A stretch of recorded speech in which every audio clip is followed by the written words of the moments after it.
Hi everyone! Welcome back to Life and Glam by Debbie. For today's video, ang person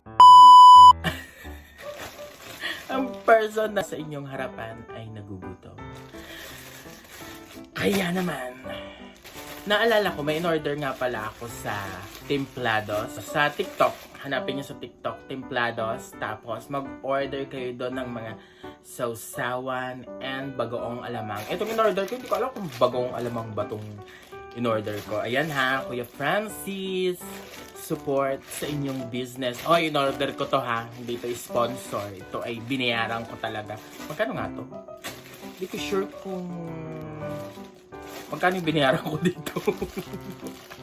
Ilang araw na rin kasi to. So, hindi ko pa talaga nabubuksan, no? Kaya yung ano dyan, ito yung binayaran ko. Buksan na natin. Ito na ako yung Francis, bubuksan ko na. In-order ko to ha. Hindi ito sponsor. Baka sabihin nyo naman, tayo etos dito. Ayan. In fairness naman sa packaging nila, very makakalikasan. Tingnan nyo, ito yung mga karton na pwede pa palang gamiting pambalot ng mga something. Dalawa. Ang engot-engot ko.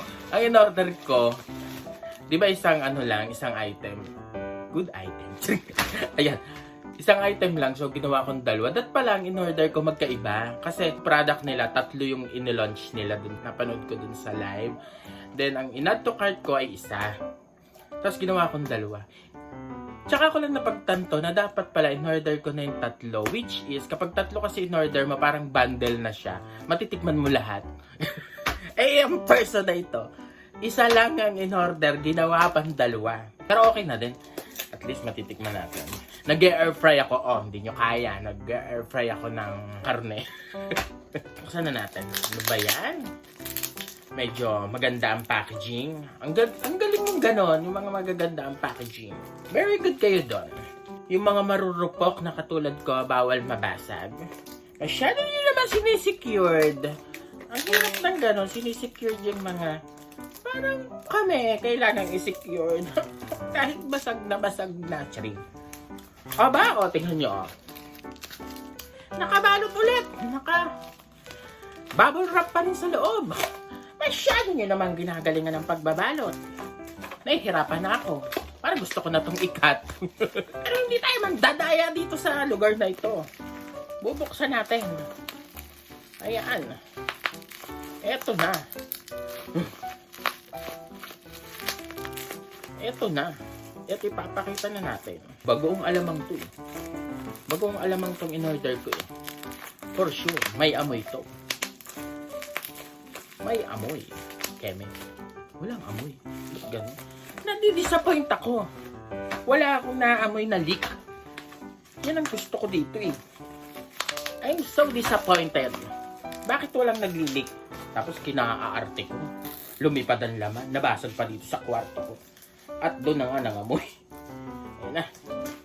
Bagoong alamang. Ganda ba ang bagoong alamang? Ang hirap buksan. Ayan. Mag-subscribe nga pala kayo sa YouTube channel ni Kuya Francis Abellano. Marami siyang ganap at gala. Pwede niyong puntahan. Mga recommendation na destination. Ano ba? Templados. Ang hirap buksan itong kineme nyo. Ang hirap po. Hindi ko pa rin natatanggal. Cut na lang natin. At ako'y nababad trip na. Wait lang. Eto na, nabuksan na ng person. Ayan, maganyan muna tayo. Pang thumbnail. Ganun. Dito pa. Tapos dito sa kabila. Ganyan. Yung susawa ng bayan. Ang binili natin pala ay Templados. Ang paboritong Pinoy sausawan. Ginataang bagoong alamang pala ang ating na-order. In fairness ha, alam ko kasi sa mga ginamos or yun sa mga bagoong, may amoy siya eh. Pero, ang ganda niya kasi sobrang, nagpapakita lang na sobrang sealed yung product natin. Kasi, dito lang sa labas eh, wala pa tayong maamoy. Pero, tingnan natin kapag binuksan natin. Ginataang bagoong alamang. Perfect. Titikman na natin ito mamaya. Very excited akong tikman. Intayin nyo. Ito na. Hi, at ito na nga. Titikman na natin. Pero lang ako ditong konting kanin. Konti. Tapos, meron na tayong konting konting karne. Titingnan natin kung bagay siya sa bagoong alamang. Ayan, meron din tayong konting dito. Para lang may konti siyang ka-fart. Ka-partner, sana! Partner! Narito nga pala ako sa kwarto ko kasi nagutom lang kasi talaga ang person. O, hindi na tayo nag-set up ng bonggang-bongga para at least, hindi naman sinabing obvious naman na hindi tayo sponsor. Hindi tayo sponsor. In-order ko talaga ito, binayaran ko to. Yan lang yung kakainin natin. Pero kapag sobrang masarap, mapapadami ang ating kain. All of these videos. Okay. Buksan na natin. Oh. May narinig yan. Teka, amoyin natin. Para siyang hindi ko masabi kung alam niyo yung lapak o yung gabi, ginataang gabi or ginataan din siya pero karne siya. Ano ang amoy yun? Parang ganun yung amoy niya, para siyang karne. Yung mga bopis, ayun, amoy bopis siya. Yun ang amoy niya. Yun ang naamoy ko sa kanya, amoy bopis. Okay, kuha na tayo. Kuha lang akong konti. Dahil ginataan naman siya, pwede siya siguro sa yung consistency niya siguro parang yung mga ganun nga. Parang, tawag dito. Bopis. Parang bopis kasi talaga yung amoy niya. Wait lang. Parang siya, puro naman. Puro luya. Luya ba to? Puro luya yata. Parang puro luya naman to. Parang kasama ng luya, puro sabaw na. Alam ko kasi ang ginamos, di ba parang, hindi ko sure ha, baka mabash ako. Parang, mga fish, di ba, isda ba yun? Ginamos. Yan, tapos may sili na tayo, may green na sili na tayo nakuha. Bukod doon, ano pa ba? Sorry ha, hindi ko alam kung ano nga asahan ko dito sa nalaman na kasama nito kasi ang idea ko lang pag ginamos parang yung maliliit na isda siya. Hindi ko alam bagoong kasi, di ba? Yan, i-bash yun na ako. Yan, yun na yan. Pag nakukuha ko, hindi ko alam kung bukod sa sabaw na nga lang natin. Sinabaw ko na lang. Wala akong ibang makuha kundi hindi ko ano ba to, luya? Tikman natin. Hindi naman ganun kaalat. Tolerable naman yung alat niya. Ayan o. Hindi ko sure kung ano to ha. Tikman ko ha. Ito yung nakuha ko. Ito, napakadami nito. Ang dami pa doon.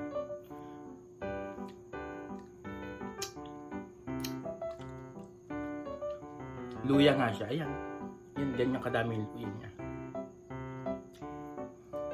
Yan ha. Tingnan nyo ha. Paniluya yun ha. Ang ina-expect ko, panay siya, yung parang maliliit na isda. Tapos tikman natin, may ka-partner na ito.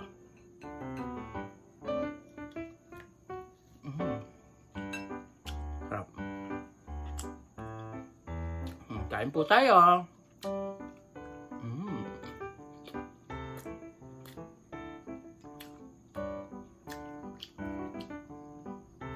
Hindi ko, ang ina-expect ko talaga para siyang hindi siya sobrang sabaw.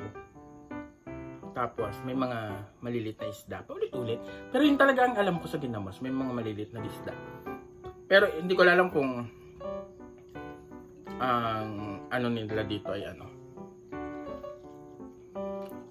Pero siyempre dahil ginataan siya, nalalasahan ko naman yung gata. Nalalasahan ko yung ginamos na iniisip ko.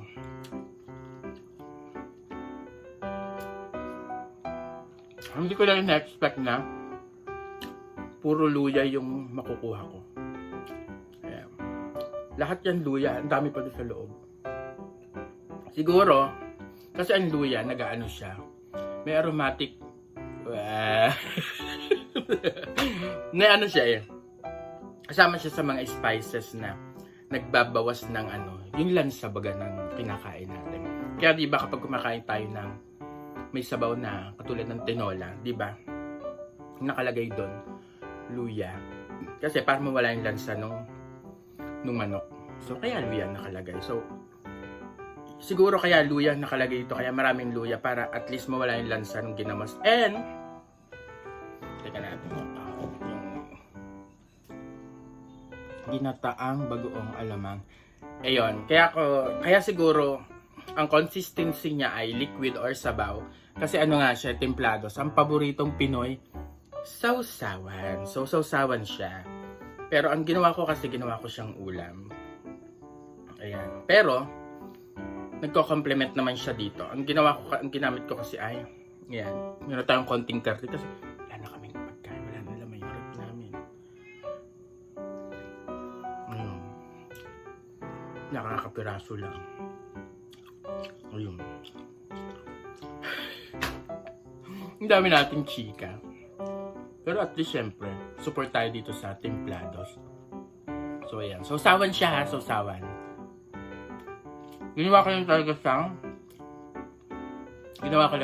ulam. Pero ang na-expect ko kasi lang, na-expect lang ako na dahil ginamos siya, yung kasi may nagbigay kasi sa akin ng ginamos, talagang meron siyang mga isda-isda. Yung gano'n maliliit na isda. Yun lang yung na-expect ko. Pero sausawan talaga siya, guys. Yan, ginawa ko lang talaga siyang ulam. At ang sarap niya. Hindi siya, maalat siya, pero yung alat niya, tolerable. Bulal ako. Basta yun na yun. Alam nyo, nagigets yun naman. Kasi, meron naman tayong kanin. Ayan.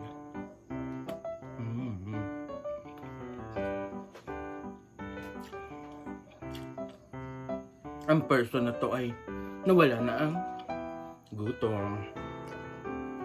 Naisalba na. Salamat. Ginamos. Ayan. Don't forget to subscribe and hit the notification bell. Siyempre, para updated naman kayo sa mga na-upload kong videos at bakit kailangan mo mag-subscribe dahil dito sa channel ko.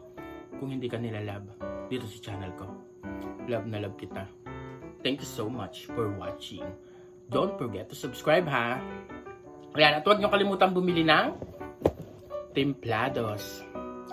Yan. So, ang nabili ko lang kasi isang flavor ang nabili ko yan. Bili na kayo. Lagay ko na lang dyan sa description down below ang shop kung saan ko siya nabili. Yan. Thank you so much for watching. Bili na. Bili na. Bili na. Bili na. Ilagay ko sa description box sa pag kayo hindi kayo nag-support kayong kakainin ko dyan. Bye. Bye.